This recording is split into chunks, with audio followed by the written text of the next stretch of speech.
Estamos en comunicación tecnológica extraña para nuestra edad, a la distancia. Yo le veo la cara como si lo tuviese en el living de mi casa, ni más ni menos que a Robert Cox, ya casi una leyenda dentro del periodismo argentino. Nos tocó en algún momento, mucho tiempo atrás, sobrevivir una historia fea de la Argentina, que fue la época de la dictadura, cada cual desde su lugar. Cox mucho antes que yo. Yo creo que Cox y Hermann Schiller de Nueva Presencia fueron los primeros que realmente hablaron cuando nadie hablaba. ¿Cómo andas, Robert? Gabriel Levinas te habla de este lado. Bien, bien, muy bien. Bueno, muy contento con este encuentro.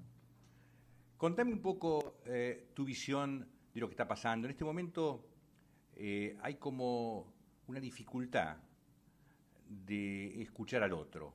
Estoy hablando de tanto en la sociedad cuando tiene que optar entre los medios que le parecen afines a su ideología o a su forma de pensar, ya sean estatales o antigubernamentales, como puede ser Clarín o Nación, y pareciera ser que en esa lucha tan feroz entre un sector y el otro, la que pierde la vida es la información, la calidad de la información. Sí, yo estoy notando eso entre mis amigos, ¿no? Por ejemplo, viven en mundos totalmente apartes. Y yo tengo amigos que tienen mucha simpatía por el gobierno. Y tengo amigos que quieren tener simpatía por el gobierno, pero no pueden. Y tengo amigos que no están viviendo en otro país. No están, leen La Nación y nada más.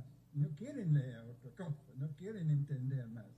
Y tengo un gran problema en ese sentido, porque son gente que no quieren saber lo que está pasando ahora, realmente. No quieren saber. Quieren tener solamente su idea de lo que está pasando, ¿no? Y entonces hay una descomunicación total, ¿no? En la Argentina, casi total, no es total. Y yo creo que también no tenemos que ser muy pesimistas con la Argentina, ¿no? Yo creo que es uno de los problemas de los argentinos, que son demasiado críticos, ¿no? Todos esos libros sobre mi pobre país y todo eso. Y es un país magnífico a pesar de los problemas que hay. Y como yo tengo no sé si la fortuna o desfortuna de vivir en dos países, porque estoy tratando de vivir muchos meses en la Argentina, ¿no? Con mi mujer. Y uno ve acá la misma cosa que en la Argentina. La única diferencia realmente, la única diferencia es que la gente no tiene miedo acá de que el gobierno va a atropellar a ellos, ¿no?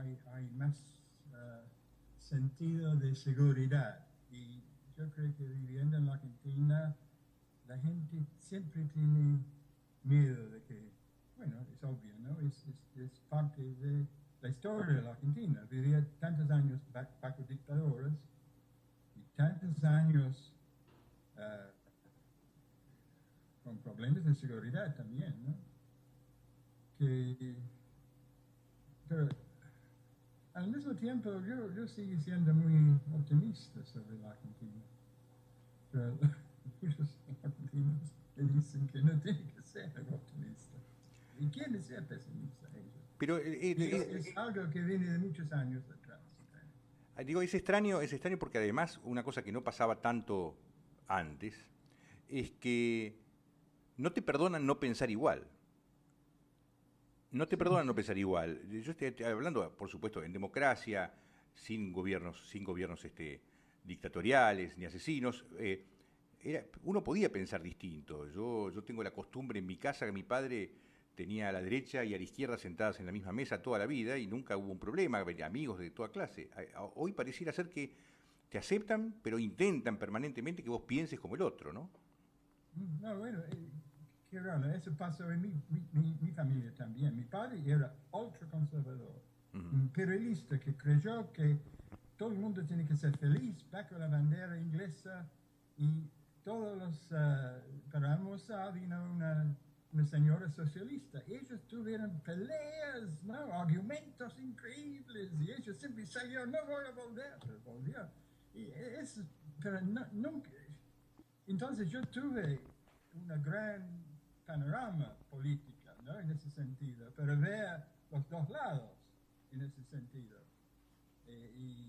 Pero en la Argentina es mucho más difícil, mucho más difícil, mucho más difícil, creo.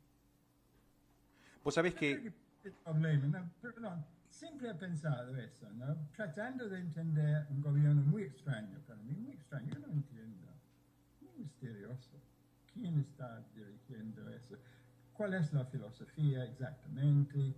Pero yo he pensado, si uno era simpatizante con la, no sé, para mí es difícil decir si los guerrilleros, terroristas, formaciones especiales o como se dice, eran fascistas, maoístas, no sé, realmente una mezcla de todo. Estoy perdiendo mi pensamiento, pero yo voy a recordar en un momento. Si ellos, por ejemplo, si ellos pensaron que los militares dijeron que la idea de los militares era eliminar toda la gente que piensa diferente, yo creo que se puede posiblemente entender algunas acciones del gobierno. Eso es no sé, ¿cuál es tu opinión sobre eso? Porque yo he pensado eso. para mí es difícil, porque además cuando uno vivió esa situación, y ya en aquella situación uno estaba en una posición difícil, porque yo, si bien era una persona muy ligada a la izquierda y militaba en un partido de izquierda, no creía en la lucha armada como posibilidad, a pesar de lo cual me tocó, ya en la época de los muertos de Trelew, defender a los que habían sido en su momento asesinados por el Estado adentro de la base Almirante Sar. Yo no sé si vos recordás esa situación, en el año 72. Entonces, siempre me costó a mí tener una posición que sea comprensible para los otros, donde yo podía estar criticando a mi compañero de izquierda sin que esto me convierta en un hombre de la derecha, ¿no?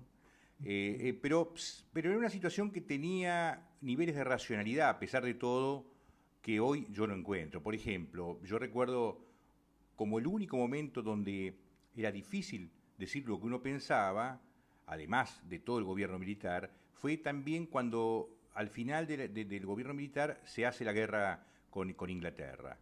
En ese momento, si yo estaba en contra de la guerra, me decían que yo no podía hablar porque esto era, de alguna manera, darle elementos a los ingleses, debilitar al gobierno nacional, etcétera. Si bien yo no estaba de acuerdo con esa posición, entendía esa posición como razonable, aunque yo no estaba de acuerdo. Me parece que hoy, en paz y en democracia, que de alguna manera se reitere una situación equivalente, donde si yo critico los hechos de corrupción del gobierno, implica necesariamente que le estoy haciendo el juego a la derecha, y que me convierta entonces yo en una persona de la derecha, me parece que es injusto, que es una cosa que no tiene sentido y que además nos hace perder la perspectiva de lo que significa la crítica para cualquier gobierno, que es saludable y que además permite justamente eso, que no se pueda, es decir, el control social. No, exacto, es difícil. Pero a mí yo estoy tratando siempre de entender por qué hay tanta agresividad en contra de los medios, el problema que los periodistas tienen, ¿no? Cuando obviamente hay gente que obviamente que están uno a un lado, otro a otro lado, y los periodistas no tienen que tomar posiciones tan polarizadas. Al mismo tiempo, eso está pasando acá también, ¿no? Porque con Fox es de la derecha y MSNBC es a la izquierda, pero hay más tolerancia acá, eso sí, mucho más tolerancia. A mí me resulta además, me parece que, bueno, por eso es que estamos haciendo este sitio y por eso es que estamos tratando de abrir ese camino, de juntar nuevamente aquellas cosas que hoy están separadas, es decir, poner en un mismo lugar a quien piensa diferente y tratar de establecer un diálogo, porque en el fondo es eso lo que uno busca, ¿no? Es decir, que en el diálogo entre las diferentes posiciones mejore la capacidad de la sociedad de defenderse del Estado, porque siempre hay que defenderse del Estado, ¿no? Sí, no. Bueno, bueno, me invitaban a 6, 7, 8, ¿no? Y todos mis amigos dijeron, no, no se puede ir ahí. Yo fui porque realmente pensé, si tuve que ver a Videla y gente así también, bueno, yo voy a... Y yo encontré hay una posibilidad, ¿no? Pero yo tuve tantas críticas solamente por ir ahí, pero al final yo creo que resultó bien porque la gente en la calle le gustó la idea de una persona que va a un programa que obviamente es totalmente pro gobierno, pero con diferencias porque hay gente que son respetables que dan ahí también y creo que todos son respetables, pero y la gente gustó la idea de una persona que va a decir su opinión y no era exactamente la opinión de la mayoría de la gente en el programa. Para mí resultó... Vos sabés que yo pertenezco a un grupo que se llama FOPEA, donde también internamente tenemos discusiones muy fuertes sobre este tipo de cosas. Pero ahí pasó, en FOPEA y además fuera de FOPEA, pasó una cosa que fue cuando fueron los camiones en la puerta de Clarín que no se dejaban salir los diarios, ¿no? Por supuesto, mi posición es que si existe una comisión interna, un grupo dentro de Clarín que de repente hace una huelga y no quiere imprimir, es una cosa. Si el diario ya está impreso y 20 personas dicen no sale, es otra cosa, son dos cosas distintas. Pero la realidad es que adentro de Clarín hay problemas gremiales serios que subsisten. Por ejemplo, que Clarín no permite que se hagan comisiones internas. El derecho libre a la agremiación adentro de Clarín, del trabajo sindical, está como vedado y prohibido. Y muchas veces la gente que se pone en contra, que yo también lo hago, de esos camiones en la puerta o de esa cosa que no se podía, silencian esta otra parte, ¿no? Yo creo que este es el problema, es decir, que hay como un doble estándar en el análisis de la información permanentemente, y entonces pareciera como una futbolización de la política, donde digamos, soy hincha de un partido, de un equipo, y solamente veo los foul y los penales que me cometen a mí, pero no veo los que yo le cometo al adversario. No, exactamente así.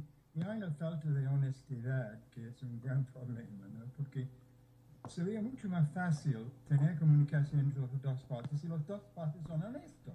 Pero no son honestos, cubren siempre con mentiras. En el caso que yo conocí perfectamente bien el problema del papel prensa, ¿no? Hay que reconocer lo que hizo y no hay que olvidar el rol de La Nación y Clarín durante la guerra.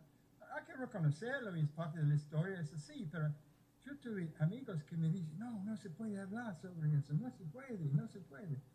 Pero están diciendo eso a mí por miedo, ¿no? Que el gobierno va a tomar alguna cosa para destruirlo.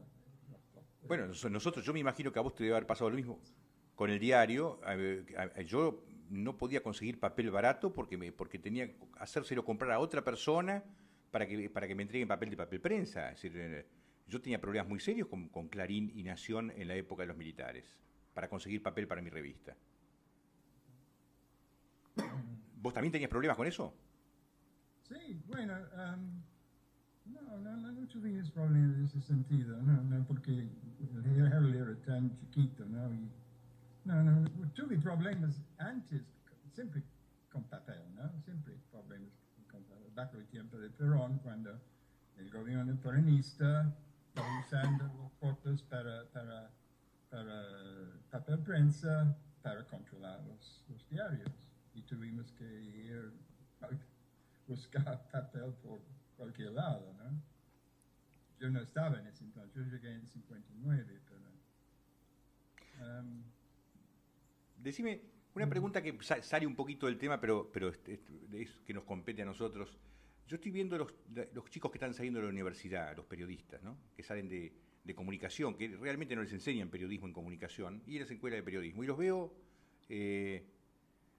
con problemas para poder justamente manejar un reportaje, un interview, tratando de poner todas las campanas, todas las versiones, no, como que ya ni siquiera se les está enseñando eso. ¿Cómo ves el futuro de los periodistas argentinos, de los jóvenes?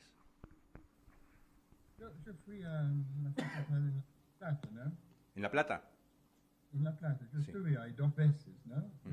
Dando una charla, 2 charlas, ¿no? Y me di cuenta que es tan politizado, ¿no? Que no están estudiando periodismo, están estudiando estrategias, ¿no? De comunicación para usar las estrategias de comunicación. Y, por ejemplo, yo traté de hablar sobre el ser un periodista incómodo, ¿no? Que creo que los periodistas tienen que ser periodistas incómodos, que se ponen incómodos a la gente porque tratan de decir la verdad, tratan de ser totalmente honestos. Y era difícil para ellos entender eso. No, al mismo tiempo, hay tanto entusiasmo en ese sentido, pero muy politizado. Y es muy difícil ser periodista si uno es, como digo, el nuevo... Una especie de operador, una especie de operador político, ¿no? Sí, operador político. Con eso no se puede. Es por eso que la gente no tiene tanta confianza en el periodismo como antes. Hay muchas maneras ahora. Yo siempre he pensado, el problema en Argentina para mí durante el gobierno militar era que el silencio era total, ¿no? En el principio. Hubo imposibilidad realmente de mucho miedo también, obviamente, y también era un miedo que la gente no quería reconocer que tuvieran miedo, que es más difícil todavía. Si uno tiene miedo, dice, yo tengo miedo, pero uno dice, no, yo no tengo miedo, pero al mismo tiempo uno no quiere hablar y...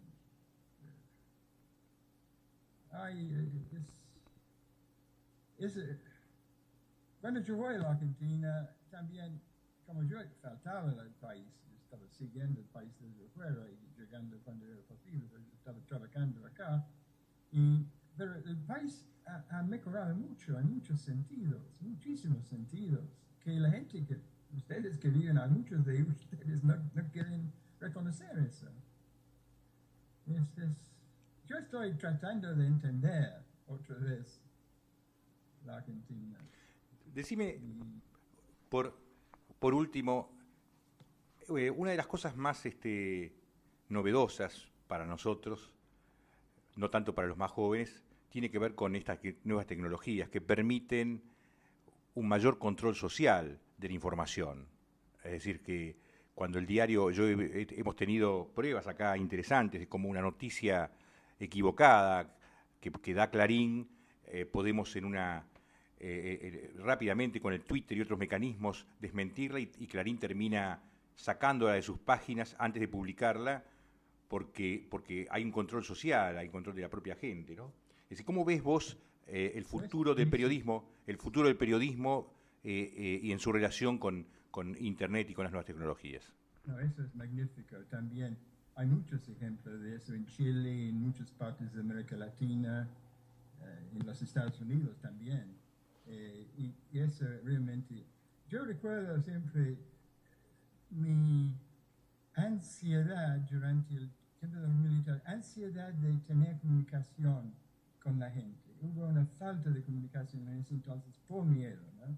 Yo estaba pensando, por favor, si alguien puede escribir una carta a nosotros, que podemos publicar la carta, porque muchos de nuestros lectores estaban rechazando lo que estamos diciendo, ¿no? Porque ellos no quieren saber lo que está pasando. Yo creo que algo de eso pasa hoy mismo, que la gente si uno lee Página 12 tiene que leer La Nación o la Clarín, hay que tratar de tener información de los dos lados. Por ejemplo, yo noté en la Argentina que el único diario que estaba cubriendo los juicios era Página 12. Y casi ignorado por la nación, Clarín un poco mejor, pero... Y eso no, es muy difícil cuando eso pasa, porque una cosa es leer un diario por sus opiniones, que es perfectamente bien, pero uno, uno tiene que dar a los lectores la información para que ellos puedan llegar a sus opiniones. ¿Por qué pensás vos que los liberales en Argentina, que nunca vi realmente, yo puedo decir, este señor es un liberal, pero vamos a suponer que existiese un liberal en Argentina y que estos diarios tienen alguna relación con el liberalismo, ¿por qué esa parte del liberalismo que tiene que ver con los derechos humanos, que tiene que ver con los derechos civiles, no la implementan, solamente la parte económica del liberalismo? ¿Por qué no pensás que Clarín y Nación no le dan el espacio que merece todo el esfuerzo que se ha hecho últimamente y que se viene haciendo desde hace tanto tiempo por los derechos humanos y por enjuiciar a los genocidas del proceso? ¿Por qué pensás que hay esa contradicción ideológica? Es parte, es una cuestión de clase, desafortunadamente, que ellos creen que son de una clase superior, ¿no?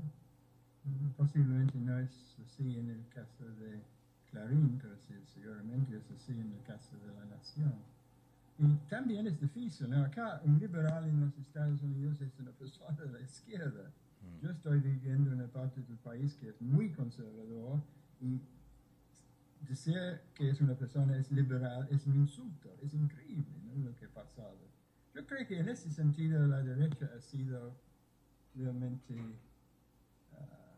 terrible en ese sentido, que ellos han tratado de destruir lo que es el liberalismo, que es libre pensamiento, cuando uno habla de una educación liberal, todo eso, han tratado de destruir. Y también acá también, no quieren, sí el problema, ¿no? De liberalismo verdadero, que no es económico. Hasta que Adam Smith estaba, si uno lee Adam Smith, uno ve que él estaba hablando todo el tiempo sobre los derechos humanos, sobre la importancia del ser humano y todo eso. Bueno, es parte comercial, posiblemente. Mientras vos me decías que vivías en ese lugar del sur que es generalmente conservador y haber vivido acá durante la dictadura, ¿vos siempre te vas a vivir a donde no te quieren? Bueno, eso es algo así, ¿no? Ha sido, es interesante, ¿no? Y estoy muy feliz, ¿no? A mi edad de poder volver a la Argentina, escribir otra vez, leer todos los libros que no tuve tiempo de leer durante estos años. Y realmente cada vez que llegué a Buenos Aires estoy feliz, solamente es increíble. ¿Cuándo venís para Buenos Aires de nuevo? Vamos a volver en julio, el 12 de julio. Bueno, vamos a ir a tomar una cerveza juntos entonces. Bueno, te agradezco muchísimo tu tiempo. Bueno, que te vaya muy bien. Mi presentación no es muy buena, pero realmente, yo creo que realmente hay muchas razones para pensar que la Argentina va a ser un gran país en el mejor sentido de la palabra. No es grandeza ni nada así, pero es un país cultivado, el país de Borges, el país de muchos escritores. Ese es el país. Y el país que es difícil, y por eso es mucho más interesante, como un chico que es difícil, ¿no? Mucho más interesante. O un escritor que es difícil también. Bueno, a pesar de todo lo que ha pasado a nosotros, porque era terrible, ¿no? Todavía mis chicos están dolidos por lo que pasó, tienen heridos, ¿no? No está en su país. Era mi país adoptivo, pero ellos nacieron acá, y mi señora también. Pero afortunadamente ella empezó a escribir y también los chicos escribir sobre eso. Y ahora yo tengo más tiempo para escribir también, que es muy bueno. esperanza volver en julio. Bueno, nos vemos en julio. Un abrazo muy grande, Robert. Igualmente. Muchas gracias. Gracias a vos. Gracias a todo el equipo también. Te agradezco. Que están viendo eso. Muchas gracias. Chao. Chao. Ok.